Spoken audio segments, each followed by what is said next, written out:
mon pote, voyons.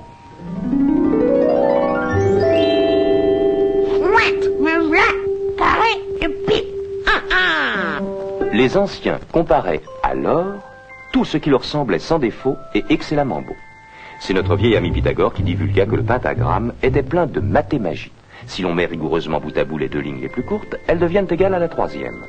Et cette ligne ou trait montre les proportions magiques du fameux nombre d'or.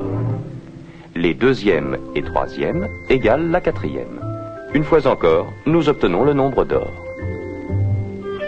Mais ceci n'est qu'un commencement. Caché dans le pentagramme se trouve le secret permettant de créer un rectangle d'or que les Grecs admiraient du fait de ses merveilleuses proportions et de ses qualités magiques. L'étoile contient le rectangle d'or répété maintes fois.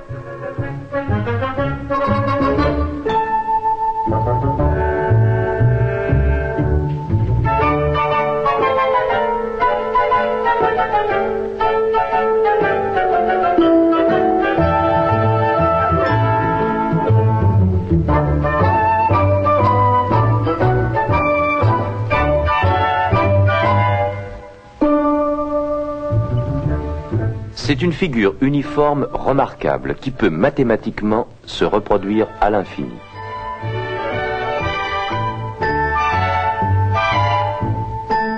Tous ces rectangles ont exactement les mêmes proportions.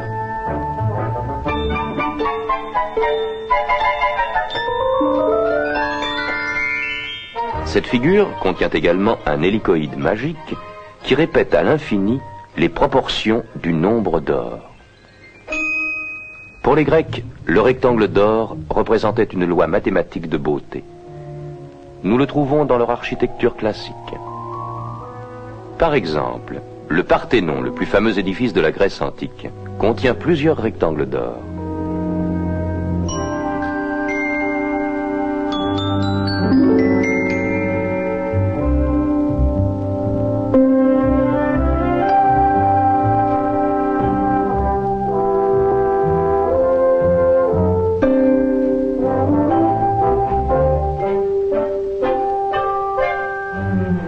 Ces mêmes proportions d'or se retrouvent aussi dans la sculpture grecque de l'Antiquité.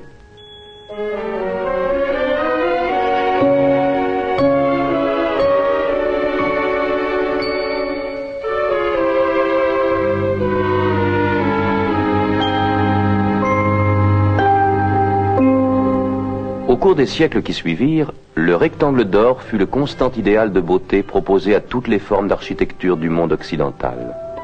Notre-Dame de Paris en est un exemple extraordinaire. Ce n'était pas non plus un secret pour les peintres de la Renaissance.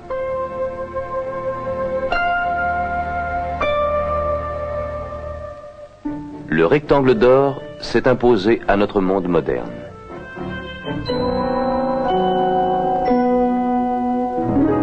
Les peintres modernes ont redécouvert la merveille de ses proportions.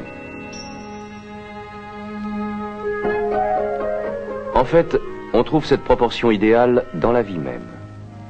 oh là là, à moi, enfin, Allons, Donald. à moi, Non. point, proportion, Pas tout à fait, non. Ah, non, je crains que non. Ah, on ne peut pas être tous mathématiquement parfaits. pourquoi pas?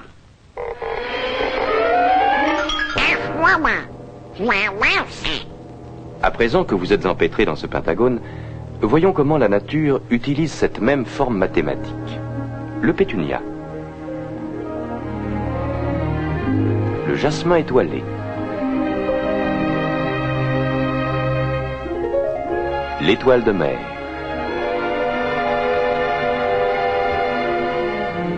quant à cette fleur, elle est tellement parfaite qu'on la croirait artificielle. On trouve dans la nature des milliers de spécimens du type étoile, bien dignes d'être affiliés à la secte des pythagoriciens.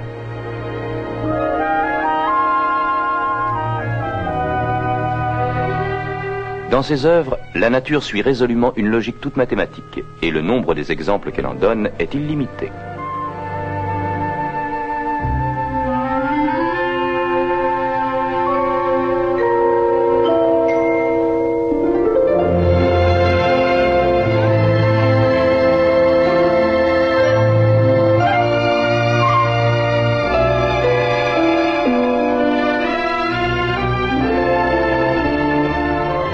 Les proportions admirables du nombre d'or sont souvent remarquables dans les hélicoïdes ou formes en colimaçon de certaines inventions de la nature.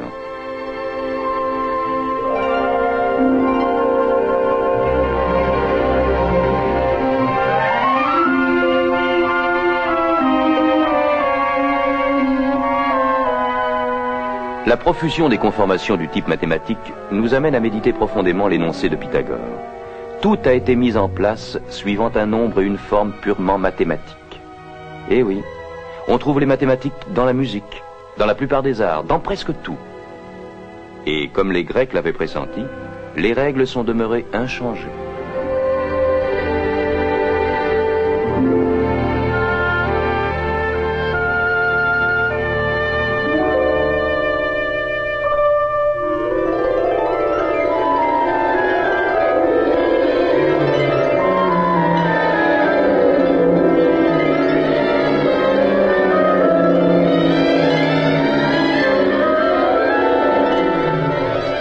Alors, Donald, votre escapade géométrique vous a-t-elle satisfait? Oui, monsieur. Ma maths est au plus à 1 plus 1. Je ne vous le fais pas dire. Les mathématiques